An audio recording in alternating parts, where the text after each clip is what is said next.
large organizations do not look for geniuses. They are looking for smart people who are able to work with other smart people to deliver value for the organization. Hello everyone, welcome to the third episode of our podcast, Navigating the Finance World, an initiative by Finomina, the Finance and Investment Club of IIM Udaipur. Today we have with us Mr. Saurabh Saraswat. Mr. Saraswat did his MBA from IIM Lucknow, post which he joined Citibank and later held prestigious positions such as Director of Financial Institutions at Standard Chartered Bank and Senior Vice President at Financial Institutions Group at BNP Paribas. He is currently the designated partner at Inquant Systematic Investment Managers based in Mumbai. Sir, of course, is also our beloved visiting faculty here at IIMU, and he is teaching the Management of Bank subject for second year MBA students. Thank you, sir, for accepting this invitation. So, shall we begin with the podcast? Yes, please. So, sir, from IIM Lucknow, you chose to get into finance and chose to work at Citibank. So, could you shed some light as to what attracted you to finance and banking and your journey leading up to IIM Lucknow? Thanks, Nandan. So essentially, what I realized when I entered IIM Lucknow is that there was a plethora of opportunities which were available to me. One way was to try and eliminate things that I was not ecstatic about, and that's the route I took. So I essentially figured out that operations management or HR or hardcore sales and marketing would not be something that I would be interested in. Then I realized that I'm quite interested in finance. And at the same time, I would like to do some kind of sales, marketing roles in finance. And that is the time when I realized maybe retail banking is something which will be quite exciting. And that became the starting point. Adding to that, the advantage was that HSBC came into the campus, and I was one of the first ones to get placed as an HSBC showman had done. And I went to the one of the biggest branches of HSBC as a someone had done in New Delhi. And that experience molded my desire. And then I was fairly clear at that point in time, like if I focus right on the right subjects and keep my goals in sight, then most likely I'll be getting into one of the retail banks, the top retail banks. And that was the motive. And thankfully it happened. I got into Citibank immediately after my campus in 2002. And I worked there for a couple of years before moving on to Standard Chartered Bank in thereafter. Like most people at IIMs aim for investment banking roles, but you chose the retail banking. Was that a strategic choice, or was that something that you like? You thought that maybe less people going for that, so maybe I can make a mark there. I don't exactly know why I did not go for investment banking, even though I was quite interested in finance and I had taken almost actually all the courses that were available in finance. But something told me that I was not cut out for trying to analyze balance sheets and doing these ratios and getting into spreadsheets and making presentations for clients. I was very clear that this is not something that excites me. Okay. Apart from retail banking, the other thing which excited me was global markets, where you are able to use your numerical and quantitative skills to try and figure out what is more profitable for your clients, and eventually you get awarded as well.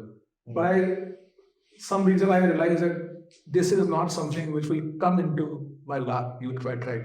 So then I found that if I would choose between the two things, then I would go to the retail banking route. But at the same time, I just want to add like a few years of retail banking, and then I hit the first shot to global markets when I was at Standard Chartered Bank. I went to meet the head of treasury at the bank, and he was very surprised because he had never ever seen anybody coming from retail banking and asked him for a job in the global markets. He was very kind and he said, yes, I'll try to make you out. But at the same time, we can't immediately take you into global markets. But why don't you start by working in the financial institution school? Right. Where you will be working closely with my team. And eventually, over a period of 1 to 2 years, you can probably try to get into this. So I think this was something that to some extent I had to bank. Get into a bank, a decent bank, which has various large operations in India. Yeah. And then maybe try to do a switch inside. That is easier than probably trying to convince somebody that why I should get into global markets immediately from the campus. Sure, sir. So, sir, you have worked at very illustrious roles, such as head of marketing, director at senior vice president at Standard Chartered Bank and BNP Paribas. So these roles are almost rainmaker sort of roles, quote unquote the rainmaker sort of roles. So what was your journey like getting into these roles? And what do you think are the major qualities one should possess to get such illustrious responsibility? I think one of the most important things is to have completely a kind of conceptual clarity in your mind on what you want. As long as you broadly know what you want, things will happen in that direction. If you are not clear yourself, you will keep on meandering and you will realize that some time is not wasted. But my suggestion to the listeners is that you have to be very clear in terms of what you want. Try to find out and research as much as possible as you can about that particular thing. And then give it your best shot. And more likely than not, things will happen which will be favorable in your from your perspective. So in my case, I went to global markets. While I could not get the global markets role, I got into something known as financial institutions group, and it was part of wholesale banking and Standard Chartered Bank. And eventually they posted me to New Delhi, where they did not have a single relationship manager. I was fairly senior in the bank at that point in time. And while the products were very difficult for me to understand, I took it up as a challenge. And within 3 to 4 months, I started learning all about trade finance, cash management, debt capital markets, and various other products of global markets. And thankfully, everything happened very fast. There was also this time that the subprime crisis had started in France, and which means that your learning became much faster because more and more material was coming into the news. So you would hear about new things every day. You would try to read up about them. Everybody started to know what Federal Reserve is, what people are doing, what is happening in the CDO market internationally, what is subprime. So the learning became fast for all of us. And I guess I was in the right place at the right time. So it catapulted me into a much bigger role because I was able to handle the stress of the situation of that particular time. Yeah. And still come out unscathed. Yes. So continuous learning, clarity, and being. I think the most important thing is to have complete clarity in terms of what you want in the nearest future. Yeah. Plus, then I would also credit a lot to extensive reading. So once you're passionate about that particular thing, you start reading up about it. So I remember I would have read at least 35, 40 books in about a period of 1.5 years. All kinds of books about economics, markets, and stuff. When I got into wholesale banking, all that was quite useful because, firstly, I was able to understand things much faster on the ground. And also, it gave other people confidence that when this person is talking about something, he is talking from some deep knowledge, it's not shallow. Yeah. And it was also very useful because when you are meeting clients, you just can't talk about trivial things. Eventually, these clients are CFOs and CEOs of large organizations. Yeah. When you go and meet up with them, you have to talk about various kinds of things. You have to engage them in conversations. So conversations have to be interesting and lively. And that can only happen when you are so well read that you start talking about something as an expert. So my boss at that point in time, I told me, why don't you start reading up Financial Times and The Economist? Yeah. I didn't like Economist too much, but Financial Times became a long time habit. It was to this extent, to this date, every single day I used to pick up Financial Times. Only now I have it on my apps.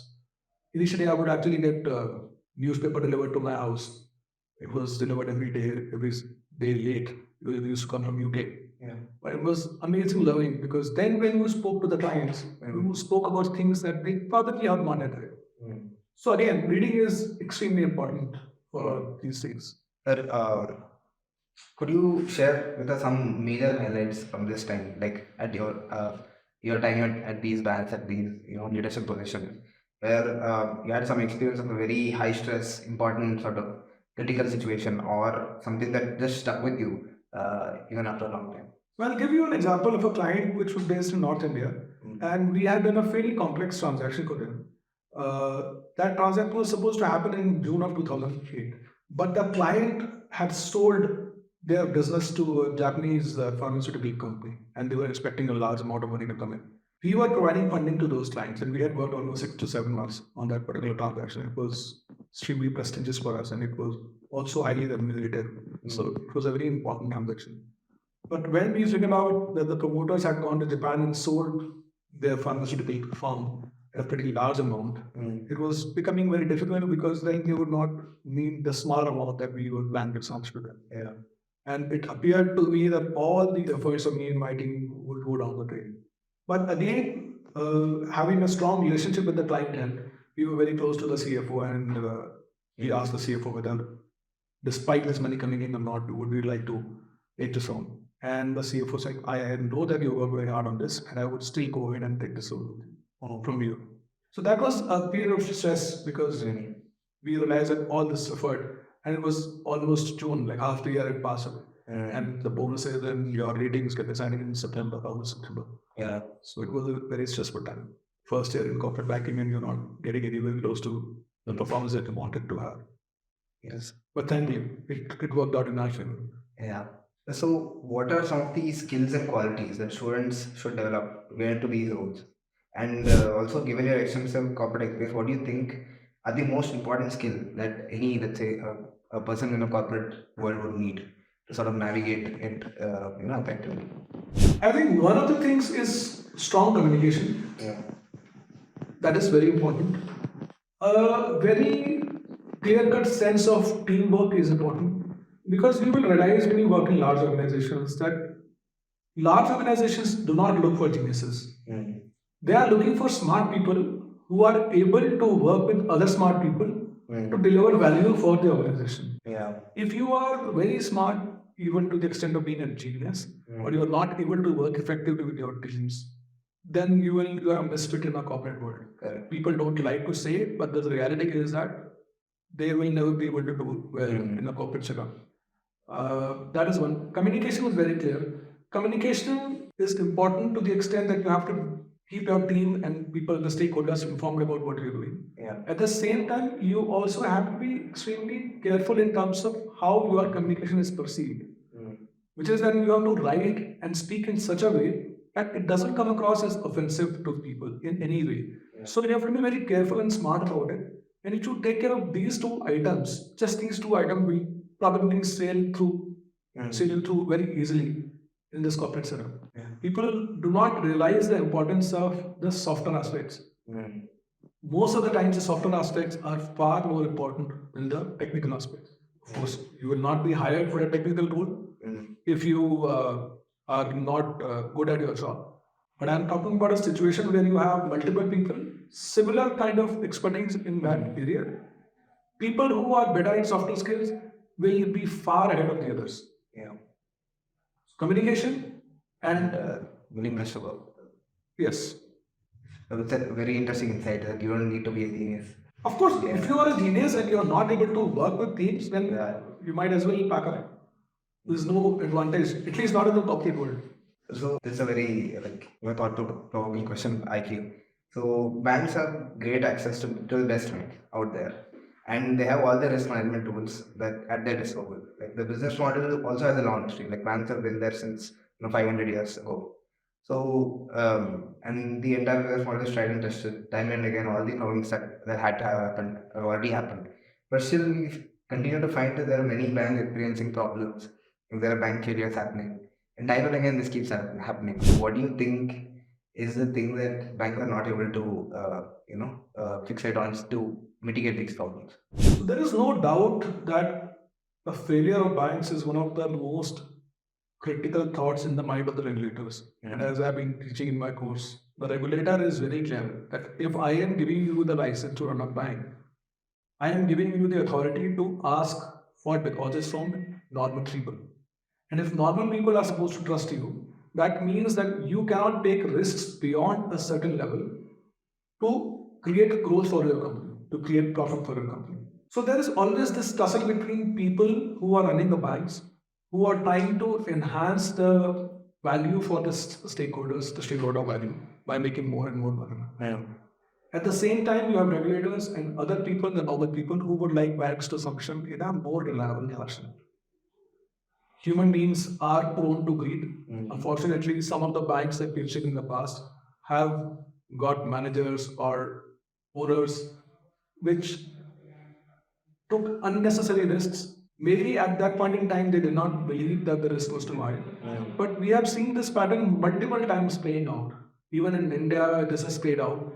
But having said this, you will notice that if you look at the data, historically speaking, the number of bank failures has dramatically improved. So things are improving. And Basel III is one of the main factors which is driving the banks to become safer and safer. We have recently seen the failure of three regional banks in the USA. Yeah. Again, I would say that some of the reasons why the banks failed were not completely uh, manageable because the Federal Reserve increased the rates very fast. So this was expected. But at the same time, you have to understand that a lot of these banks are much safer than what they would have been even a few years back. So things are getting much better if you look at it from a positive perspective. But given all this regulation and the stringent controls, do you think there's more consolidation now than before? And do you think, like, is there adequate competition to sort of give the consumer? There is no doubt that banks have a tendency to become bigger. There is no doubt at all. And the regulator encourages that to some extent till the time it becomes almost like a monopoly situation. So if you would notice in India, you have these large banks, SBI, ICICI, HDFC Bank. But you would also notice that there is a fair amount of competition that is happening between the larger banks. So we are in a fairly solid situation right now. Also, the fact that a lot of these smaller banks, the government was managing there were 26 nationalized banks. They have come down to about 6 or 7 now. And that was a very strong step that the government took because that was a lot of management bandwidth which was given away. So I think in India, at least right now, it's a fairly strong and stable banking system. The RBI as a regulator has been extremely smart in terms of managing the things appropriately. So you will see that despite various kinds of headwinds that have been coming in the macroeconomic situation, you're not seeing banking failures in India. Yes, Bank was an unfortunate case, but that was also, again, as I mentioned, partly because of the greed of the management to try and have abnormal returns. So banking sector can never produce abnormal returns. If you are looking at a bank which is producing abnormal returns, that's a short sign of some trouble happening with the bank. And Okay. I might as well get some auditors to take a closer look at the balance sheets. So, after working for roughly 15 years in banking at leadership positions, you became involved with Inquant, a hedge fund, as a designated partner. So, what led you to this decision to shift to a startup? What was the thought, like the entire thought process behind this? So I'll just take you back to the times when I went to the head of global markets to ask for a job. He declined and he sent me to the direction of financial institutions group. But I think somewhere in my mind, it was very clear I wanted to get into global markets. So I chose the route of entrepreneurship. So me and another gentleman from the department, we designed our jobs. And he set up, so this is our own fund that we've sponsored. So me and my partner, we are two of us who own about 90% of that fund. Very good partners. And this is a category 3 alternate investment fund, which is SEBI registered. SEBI does not provide you a fund management license easily without due diligence. So we've got the license. So we are in a small area right now, just slightly above the minimum required. But we are, our track record is getting stronger and stronger. So the idea was that I wanted to have a fully automated system which would execute all the trades without any kind of human intervention or bias. So we have written codes for multiple strategies and options, index options in Nifty, Bank Nifty, and FinHSI now, which basically trade on their own. And based on the rules, they buy and sell. And we just do some kind of risk management in terms of watching whether the trades are happening as per the algorithm or not. So it was something like a dream coming true, which since I could not get a job at the global markets, I said we'll create our own fund.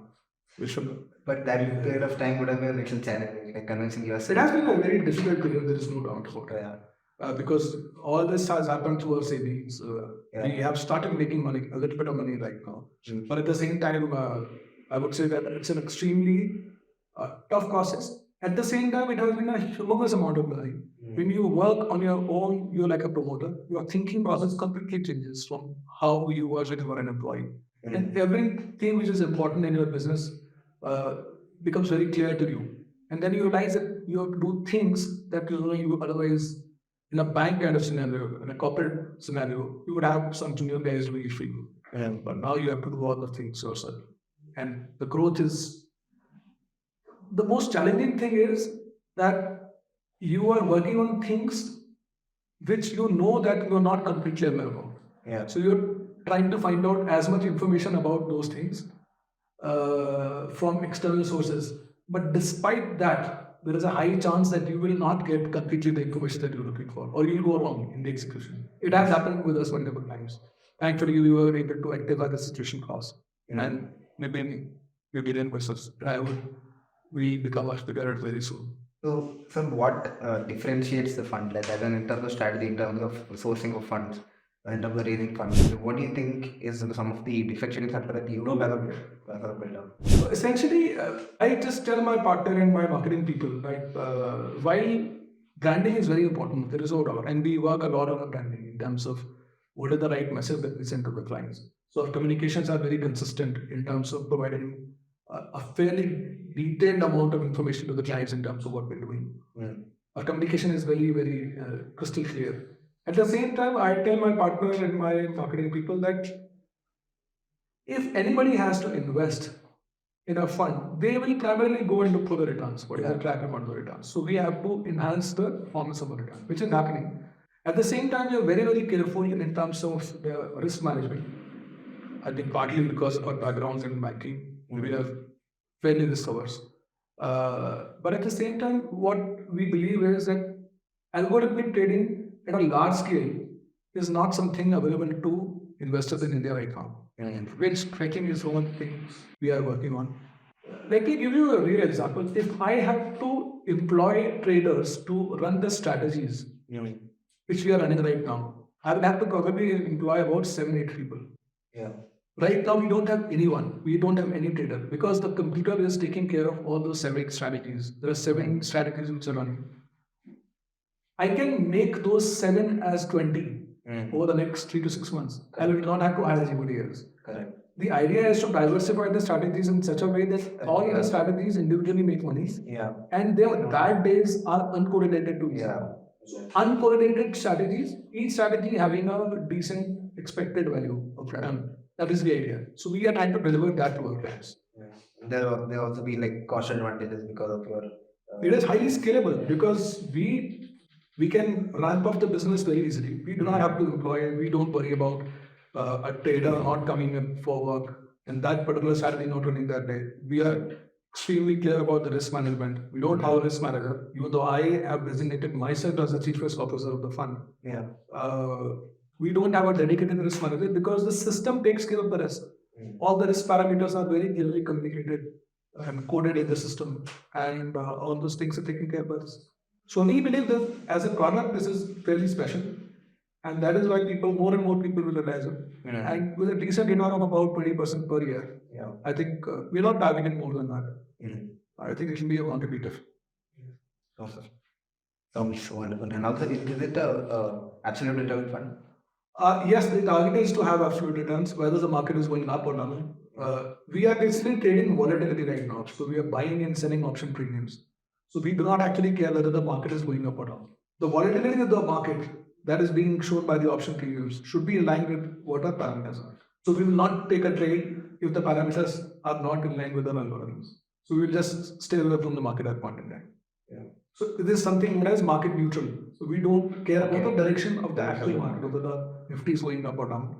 We're just taking a holistic view, both sides which are in the view, and try to make money from the option premiums. So what advice would you have for somebody getting into asset management or who's trying to create a startup in asset management? What do you think are the major hurdles that one will have to overcome? And do you think it's a good idea to get into the asset management? I think it is absolutely a fantastic time, there is no doubt. But at the same time, you have to understand that it is always about finding an idea which is slightly special. So you have to do, if you try to do stuff which is already being done in the market, you still have to find a way why people could give you money rather than not give it to somebody else. There has to be, if you want to get into a long only kind of fund, you need to demonstrate that you have the ability to invest yourself. Like you have the ability to figure out which is the right stock to buy. You have demonstrated that. That is very important. Second is that I think it is always important to get external investors, people who will support you your journey. and your risk to some extent goes down. So once your risk goes down to some extent, then you are able to focus on this from a longer term perspective. That is very important. And third is that again, can't emphasize on this more, but team is extremely important. You need to have the right set of partners, the right set of team. If you are able to hire the right set of people or partner with the right set of people, you can achieve a lot of things. Otherwise, it's very difficult for an individual to try and create stuff. How do you think your banking experience and your relationships from banking help you in starting up this venture? There is some kind of overlap between what we were doing in banks and what we're trying to do here. So, what is risk management we were doing here? Some of the stuff that we were doing in the banks has helped us and helped us design our algorithms better. Then, because we were in banks, there were people who were in wealth management area. That is a set of people that we can go and talk to. Those people have helped us raise funding, or those people have helped us put us in touch with other people who have helped us out. So the idea is we were in broadly the same role. At the same time, I must also emphasize that we did not fully realize that we were quite inexperienced in the asset management area. As we thought it's financial services pretty clear now. But we realized that the asset management wealth management area is a very strongly influenced area. And while we have inroads into that, if we had worked in the asset management industry or the wealth management industry for a couple of years, you would probably have got a much better idea of what we do. We have done it through the highways, and we would probably have done it much easier in other ways. So, to sum up, the advice is that if you're trying to get into an area, try to find out as much as possible about that area, especially the downsides. Because upsides, of course, everybody is like treasure. Try to figure out what is the worst case scenario which can happen. What is it like? So there is this thing, right, where you know that you do not know certain things, right? But the biggest challenge is when you do not know what you do not know, because you can't even ask about that. So if there is a way you can figure out the unknown unknowns, then your journey will be far simpler. For that, you have to speak to people who have worked in that industry to gain from their experience. So, in terms of risk management and mitigation, like right now we are studying a lot of these concepts like in financial derivatives as well as in environmental banks subject. So, what do you think are the primary, financial theories that you think are extremely crucial for risk management and which you would never, deviate from in terms of your So there is no doubt about that. There are standardized risk management tools like value risk, which we very closely follow. But at the same time, we have this extreme loss theory where we believe that if the worst case scenario happens, what would be the loss I would be facing? So we, instead of trying to say that when this particular situation happens, the other will benefit it, we try to add the loss due to the other situation. So we individually decide what are the worst case situations, various events that can happen, and then we assume that all those events are happening at the same time. Which means that I can lose much more because all those events happen at the same time. So we have a limit of how much the fund can lose if all these situations were to happen at the same time. And we buy hedges accordingly. So we will consciously try and buy those hedges, even though that means the overall return of the fund is coming down. But we just want to be very sure that if something has to go wrong, then I might lose some money. I might lose 2, 3, 4%, 5%, but I can't lose 15%. I can't lose 8%. My thing will stop at 15%, 5%. Even though, generally speaking, the market participants on average will be losing maybe around 15% that time. I like to be better than them. So I'll stop at around 4 to 5%. So that is the responsibility of loss prices. So that given that you have uncorrelated strategies as well, I think it's somewhat feasible and very it applies in your situation. At the same time, we have also taken a conscious decision to limit the number of strategies that run on overnight risk. So we're moving consciously more in favor of intraday strategies, where we are much in control of things because there is no gap up or gap down. When you are in an overnight risk situation, market can dramatically move against you. You would not be able to hedge your positions. So we are trying to stick more and more towards the intraday situations where if things are going against us, we stop the situation and figure it out more in a row. So you have, by all measures, had a very busy and productive work life, but stress and burnout can affect everyone. So how do you manage to keep your spirits so high, and how do you sort of keep your energy high, and how do you, take care of your work life balance? So, well, I have not been able to do it in the recent past, but I've been an active cyclist. Yeah. So I've done about 12,000 kilometers of cycling, which is Wow. not great because some of the people that I've cycled with in the past have done more than 50,000. Yeah. So I'm active road cyclist. So getting up early in the morning at 4:30 and going for 50 and 100-kilometer rides used to be completely, well, yeah, I've not been able to do it. I think with a bit of running right now. But at the same time, I'm going back to cycling. I got my friends back. Some of the people have left the city. They've come back. So we are starting again. But that is something which I absolutely adore. And that keeps me very fit. And it boosts up your morale. Your serotonin goes up. Yeah. And everything is fine then. So we'll have one more question. So economy in the business right now, we are seeing a lot of uncertainty. So there is a high inflation, interest rates are high, but we are also having markets which are at all-time high. Now we are also seeing great technological changes such as AI, digitalization, and consolidation among tech players. So also we are seeing some effects of climate change also happening now. That might be a worry in the near future. So in terms of the amount of rain that this campus itself will receive, it seems like something has changed. So how do you sort of deal with all the uncertainty? And how do you think maybe even a regular person would deal with all this uncertainty? And how would a regular person how to invest in this sort of uncertainty? I think there is no doubt about the fact that AI is a real threat to employment for a large set of people. I think people should gear up for the reality that there will be a point in time, not immediately next couple of years or 3, 4 years, but definitely after 5 years, that their jobs will be under serious threat from AI.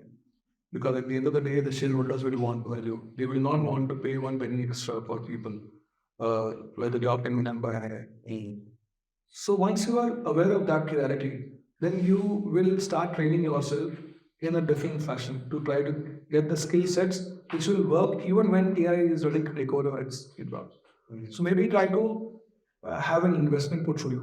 When you went into jobs, when you start earning, immediately keep an investment portfolio aside. So get into a mid cap or a small cap investment portfolio every month, like some 10,000, 15,000, 20,000, whatever the amount that you can spare, get into investment mode. So that is something that will help you because the markets are going to, whether they're going to go up or down, but they're strong. And the Indian economy for the next few years is going to be really strong. Yeah.